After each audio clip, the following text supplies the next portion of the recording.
Banks and wealth managers are likely to face significantly higher penalties for non-compliance in the wake of the Royal Commission into Misconduct in the banking, superannuation and financial services industry, according to Moody's Investors Service.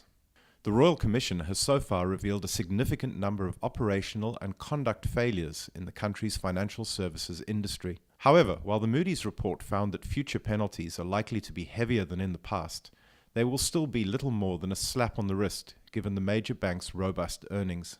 The research found that, while the exact size and extent of penalties is difficult to foresee now, we do nevertheless expect them to be manageable for banks, considering their strong profitability. In the past, for self-reported issues, ASIC has imposed fines ranging from 1 to 2 million Australian dollars. That said, the financial consequences of more serious violations in recent cases have been far more substantial, with ANZ and NAB each agreeing to a $50 million out-of-court settlement with the regulator in late 2017 over alleged misconduct related to the setting of the benchmark bank bill swap rate. The superannuation industry has until 13 July to respond to a draft report released by the Productivity Commission, in which it acknowledged that fund members are being bamboozled by their superannuation. According to Productivity Commission Deputy Chair Karen Chester, Australia's $2.6 trillion super system has become an unlucky lottery for many Australian workers and their families.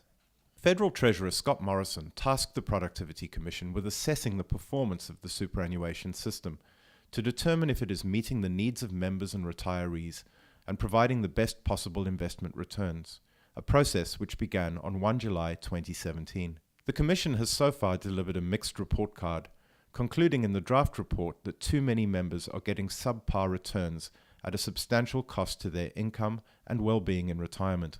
The proposed package of changes recommends that members should only be defaulted once, when they commence working for the first time.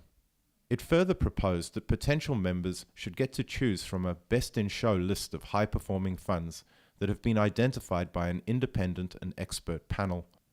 Existing members should be able to easily switch to these funds. The Australian Banking Association says a June agreement by the nation's top lawmakers to standardise power of attorney orders across the country is a significant step in tackling the issue of elder financial abuse. The banking industry has joined calls for action on the issue, with key changes needed to standardise power of attorney orders, create a national online register, and a designated body to which bank staff can report suspected abuse. ABA CEO Anna Bligh says that a national online register of power of attorney orders should be established as soon as possible following a standardising of orders.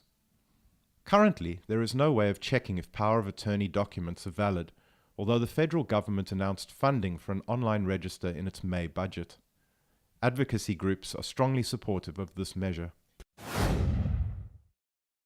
The RBA board agreed to leave the cash rate on hold at 1.5% at its June meeting, the 20th meeting in a row in which the central bank has held rates steady. The last rate movement took place in August 2016 with a 25 basis point cut. In his statement following the announcement, RBA Governor Philip Lowe noted that recent data on the Australian economy had been consistent with the RBA's central forecast for GDP growth to pick up and to average just above 3% in 2018 and 2019. Business conditions are positive and non-mining business investment is increasing, explained the RBA Governor. Higher levels of public infrastructure investment are also supporting the economy. Stronger growth in exports is expected. One continuing source of uncertainty is the outlook for household consumption. Household income has been growing slowly and debt levels are high. Another factor is that inflation is low and, in Lowe's view, likely to remain so for some time, reflecting low growth in labour costs and strong competition in retailing.